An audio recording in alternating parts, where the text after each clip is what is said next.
sa inyong lahat. Ako po ay si Gian ng For Aquino. Ngayon po ay gagawa tayo ng tie-dye. Ito po ang ating mga kailangan. Damit, tubig, dye, rubber band, container, bote, suka at asin. Una, lagyan ng mainit na tubig, asin at suka ang bote.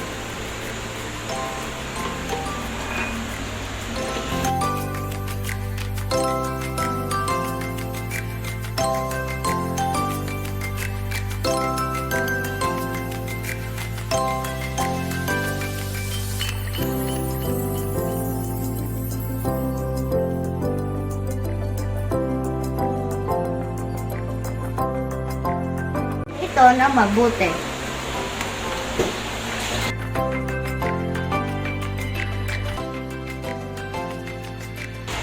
Ipatong ang damit sa patag na mesa. Gamitin ang tinidor at iikot ang damit na pa-spiral.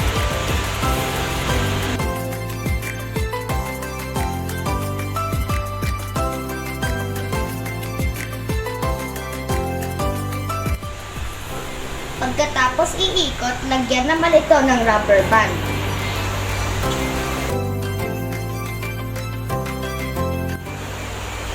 Ihanda ang damit para lagyan ng dye solution. Ngayon ay lagyan na natin ng dye solution.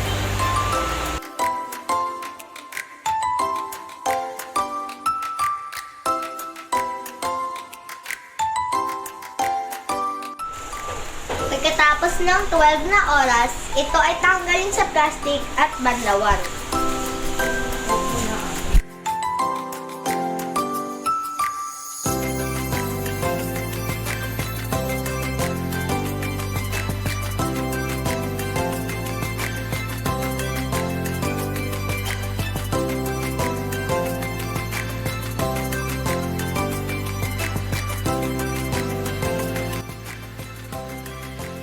Ito na po ang kinalabasan ng ating ginawang tie-dye.